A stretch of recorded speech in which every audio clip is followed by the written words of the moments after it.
"This is ridiculous, Sarah," my father said, setting down his wine glass with enough force to make the silverware rattle.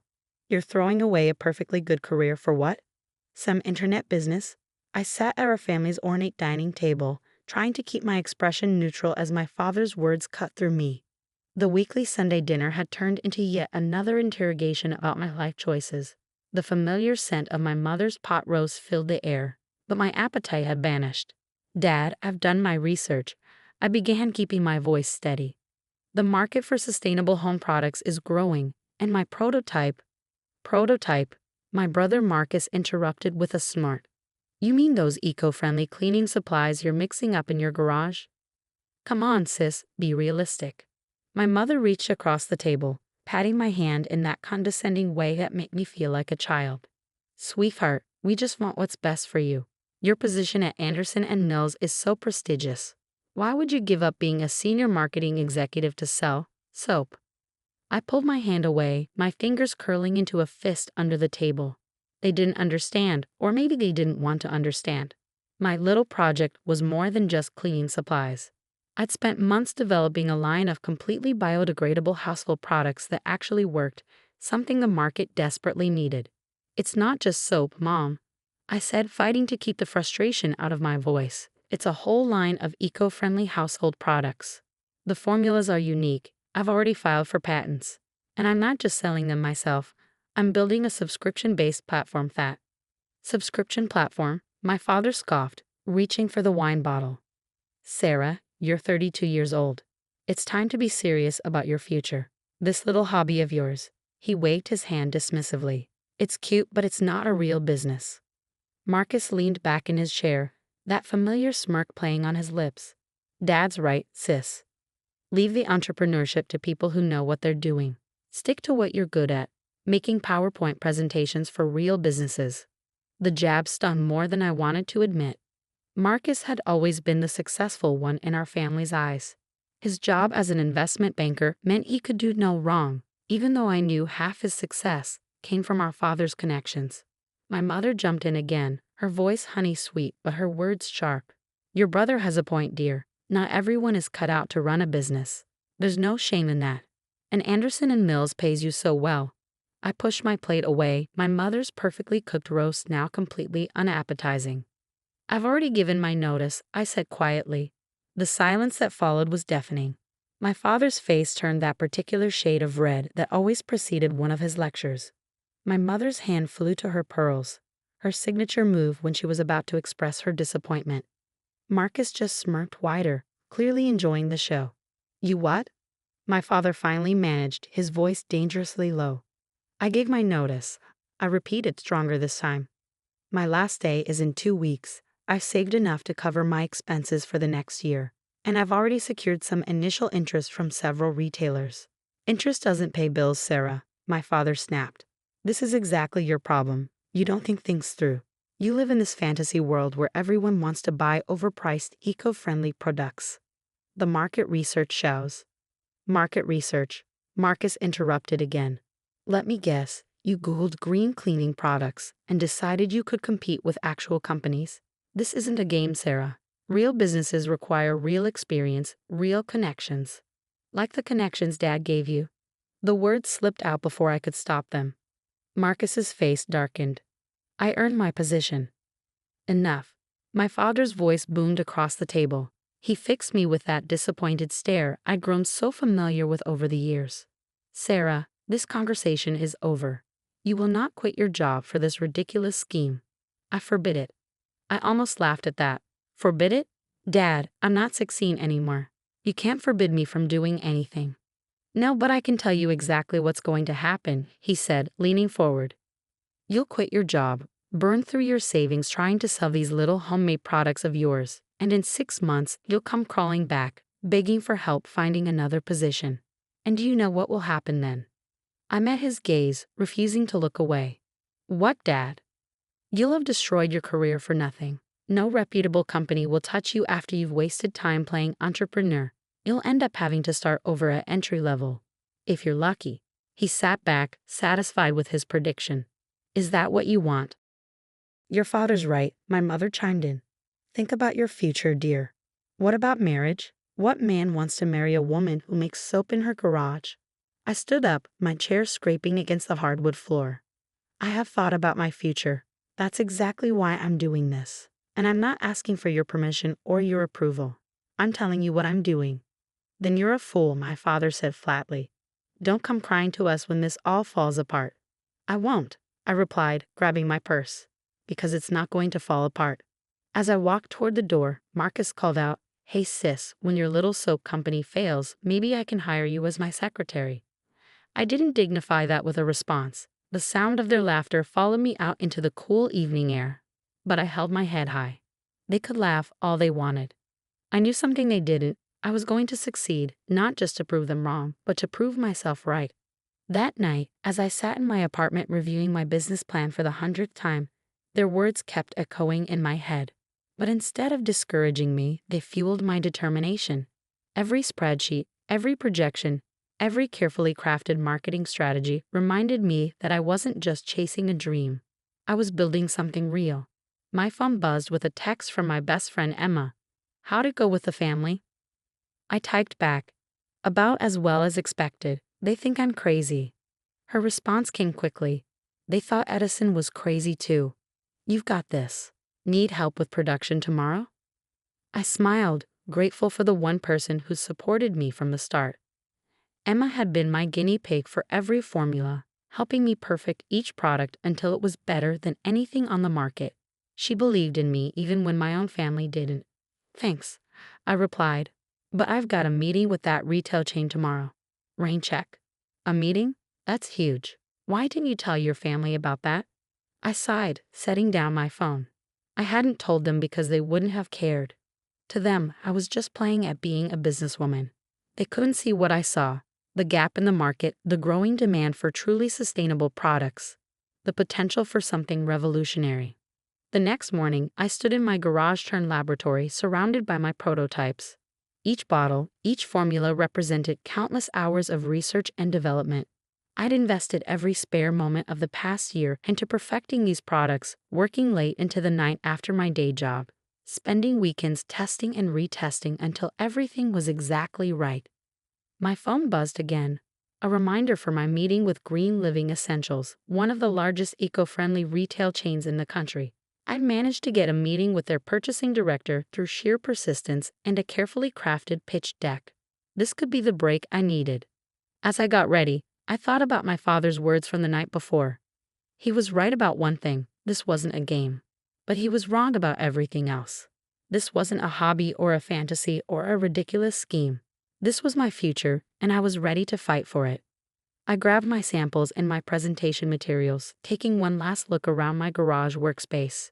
Soon, if everything went according to plan, I'd need a much bigger facility. But for now, this was where my dream was taking shape, one eco-friendly product at a time. The meeting with Green Living Essentials went better than I could have hoped.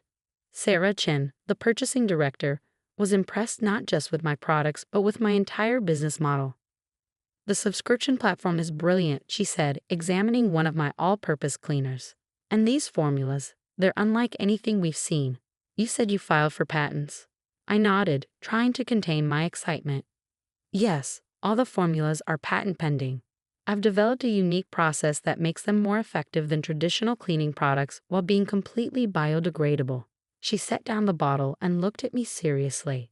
"We'd like to start with a trial run in our West Coast stores. If the sales data is good, we can discuss a national rollout." My heart nearly stopped. "A national rollout?" "Your timing is perfect," she continued. "Our customers are demanding more sustainable options, and your products fill a gap in our current offerings. Plus, the subscription model could be a game changer." I left the meeting with a purchase order for the trial run and a head spinning with possibilities. This was really happening. My little project was about to be in stores across the West Coast. But as I drove home, reality set in. To fulfill this order, I'd need to scale up production significantly. My garage operation wouldn't cut it anymore. I'd need space, equipment, staff, and fast. I spent the next week reaching out to investors, refinancing my condo, and putting together a business plan that would make this work. Every spare moment was dedicated to finding solutions to the countless challenges ahead. My family, meanwhile, remained blissfully unaware of these developments. At the next Sunday dinner, they continued their campaign of doubt and disapproval. "Have you started looking for new jobs yet?" my mother asked, passing the salad bowl. "I heard Anderson and Nils already replaced you." "I'm a bit busy with other things right now," I replied vaguely, serving myself a small portion. Marcus snorted. "Yeah, busy making soap. How's that going, sis? Sold any yet?"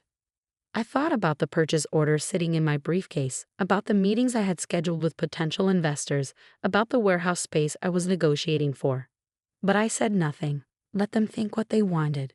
Soon enough, they'd see the truth.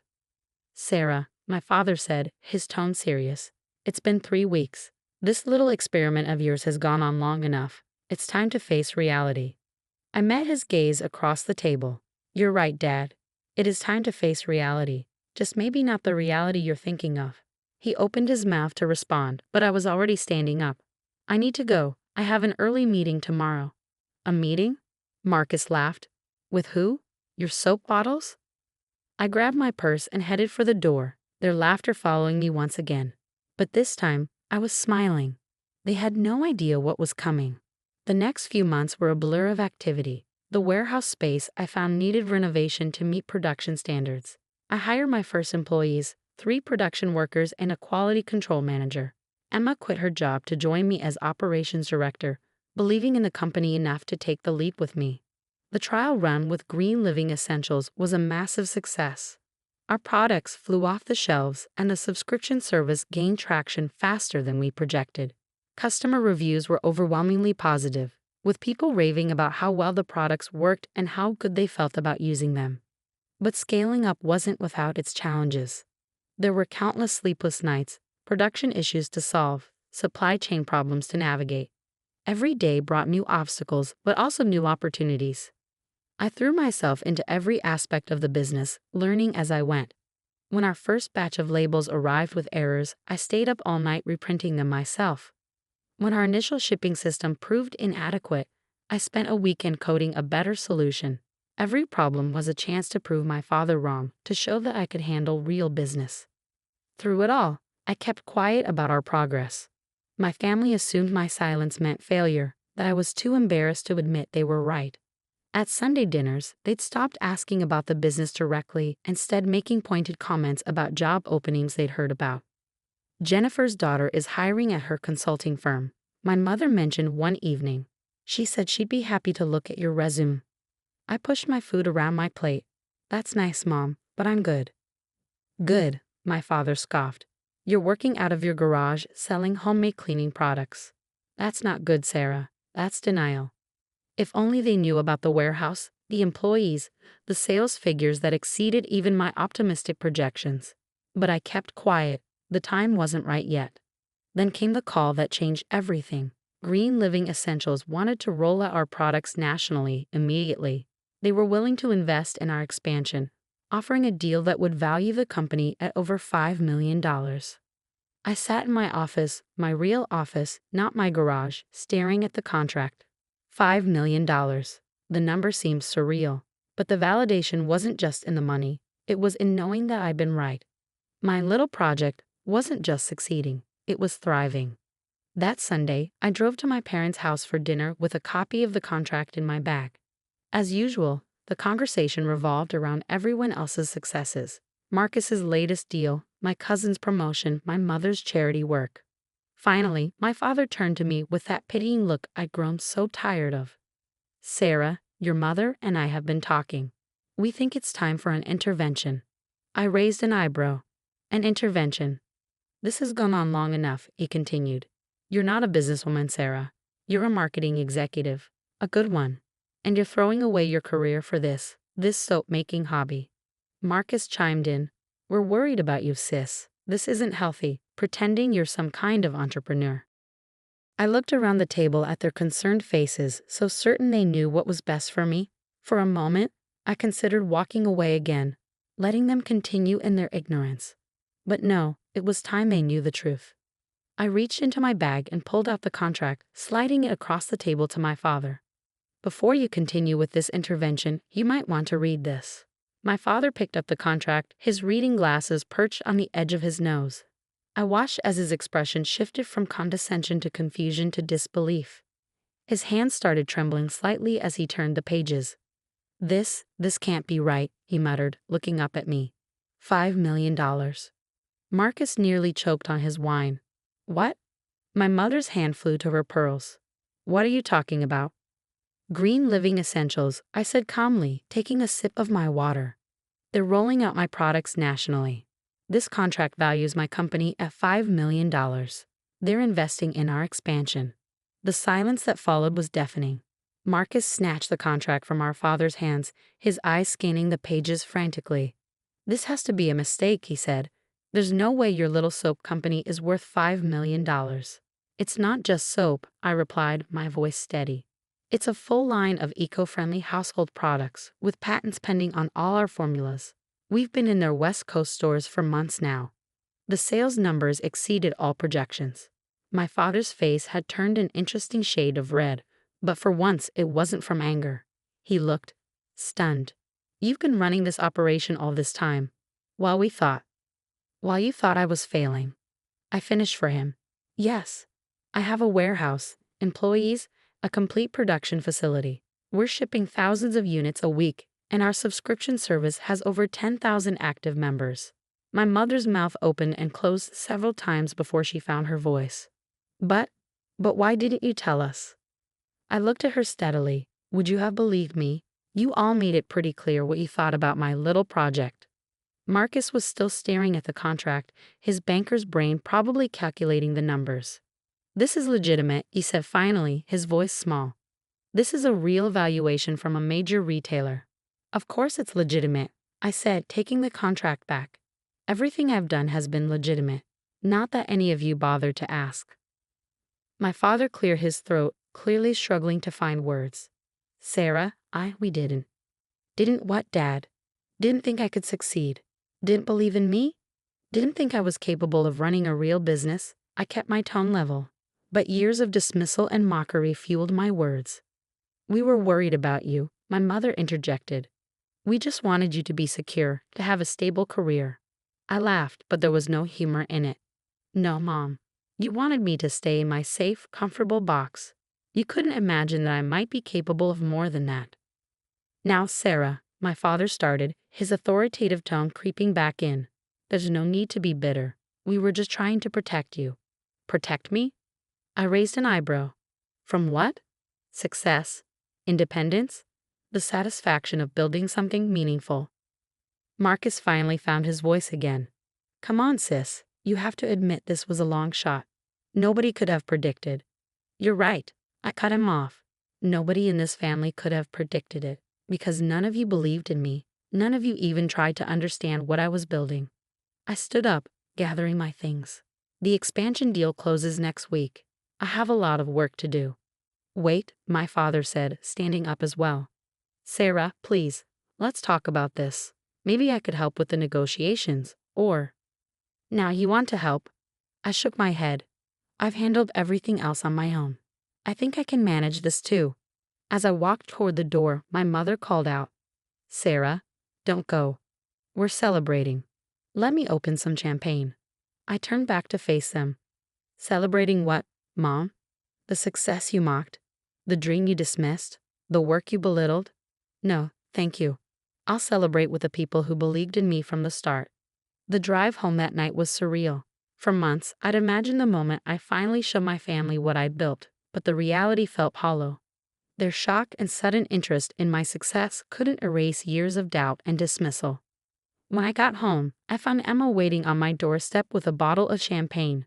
Well, she asked, grinning. How'd it go? I unlocked the door, letting us both in. About as well as you'd expect. They're shocked. Dad's trying to take control. Mom wants to celebrate like she supported me all along. And Marcus can't believe his little sister out-earned him.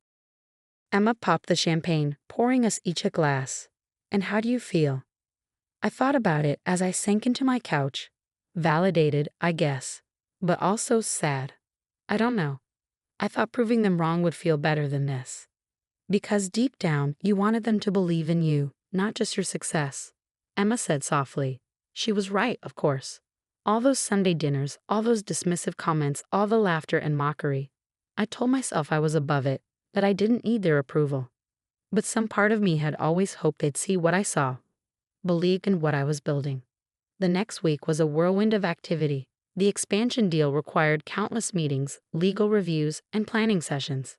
My father called daily, leaving messages about his contacts who could help with the negotiations. Marcus suddenly wanted to discuss investment opportunities. My mother told all her friends about her daughter, the successful entrepreneur, conveniently forgetting how she dismissed my business as a hobby. I ignored most of their calls, focusing instead on my team, the people who believed in the vision and worked alongside me to make it reality. We were scaling up operations, hiring more staff, and planning our national rollout. Success was bringing new challenges, but for the first time, I felt truly confident in my ability to handle them. Then came the day of the contract signing. I arrived at the Green Living Essentials headquarters early, dressed in my best suit, ready to take my company to the next level. To my surprise, I found my entire family waiting in the lobby. "What are you doing here?" I asked, stopping short. My father stepped forward, looking uncomfortable in a way I'd never seen before. "Sarah, please. Let us be here for this. I was wrong. About everything." I crossed my arms. And, he continued, his voice catching slightly, "I've never been more proud of anyone in my life. What you've built, it's extraordinary. Not because of the money, but because you did it your way, despite everything we said." My mother was crying quietly, dabbing at her eyes with a handkerchief. Marcus looked at the floor, shuffling his feet. "Sarah," my mother said, "we know we can't take back what we said, how we treated your dreams. But please, let us share this moment with you. Let us celebrate who you are, not who we thought you should be." I looked at them, really looked at them. My father, his usual confidence replaced by genuine remorse. My mother, her perfectly composed facade cracking with emotion. Even Marcus, his arrogance gone, replaced by what looked like respect. For a moment, I considered turning them away. They hadn't earned the right to share this triumph. But then I thought about what success really meant. It wasn't just about proving them wrong. It was about being bigger than their doubt, stronger than their dismissal. "Okay," I said finally, "you can stay. But understand something. This is my moment, not yours. I built this company without your help or support, and I'll continue to run it my way." My father nodded solemnly. We wouldn't expect anything else. The signing ceremony was everything I dreamed of and more. As I put my name on the contract that would take my company national, I felt the weight of the past year, all the doubt, all the mockery, all the sleepless nights and endless work, lift from my shoulders. Afterward, at the celebration lunch, my father stood to make a toast. The old me would have tensed, waiting for some backhanded compliment or subtle dig. But as I looked at him now, I saw something different in his eyes. "To my daughter," he said, his voice thick with emotion, "who taught me the most valuable lesson of my life. That success isn't about following someone else's path. It's about having the courage to forge your own. Sarah, you didn't just build a company. You showed us all what it means to believe in yourself when no one else does." I was wrong, and I have never been happier to admit it. Tears pricked at my eyes, but I held them back. This wasn't about their approval anymore. It was about something bigger. The realization that sometimes the people who doubt you the most can become your biggest supporters, but only after you prove you never needed their support in the first place. That evening, as I sat in my office overlooking the city, I thought about how far I'd come. The garage workspace was now a state-of-the-art production facility. The little project was now a $1 million company. And the daughter they dismissed as a dreamer was now a CEO they had to respect. My phone buzzed with a text from Emma. "Dinner to celebrate. The whole team wants to toast their fearless leader." I smiled, thinking about my real family, the people who believed in me, worked with me, supported me when it mattered most. "On my way," I replied. As I gathered my things, my eye caught the framed photo on my desk. The first bottle of cleaning solution I ever made, labeled with a handwritten sticker in my messy scrawl. I kept it as a reminder of where I started, but now it meant something more. It was proof that sometimes the biggest success stories start in a garage, with nothing but a dream and the determination to prove everyone wrong. My father's words from that first Sunday dinner echoed in my mind. Don't come crying to us when this all falls apart. I smiled, grabbing my keys. They were right about one thing. Everything did fall apart. Their expectations, their doubts, their certainty about what I could and couldn't achieve. It all crumbled in the face of what I built. But that's the thing about success. It doesn't ask permission. It doesn't wait for approval. It simply demands that you believe in yourself enough to prove everyone else wrong. As I walked out of my office that night, I thought about all the other dreamers out there, facing their own Sunday dinners, their own doubting families, their own uphill battles. I hope they would remember what I learned, that sometimes the people who laugh at your dreams are the ones who will cheer the loudest when you achieve them. Not because they believed in you, but because you believed in yourself enough for everyone. And in the end, that's what makes success truly sweet. Not proving others wrong, but proving yourself right.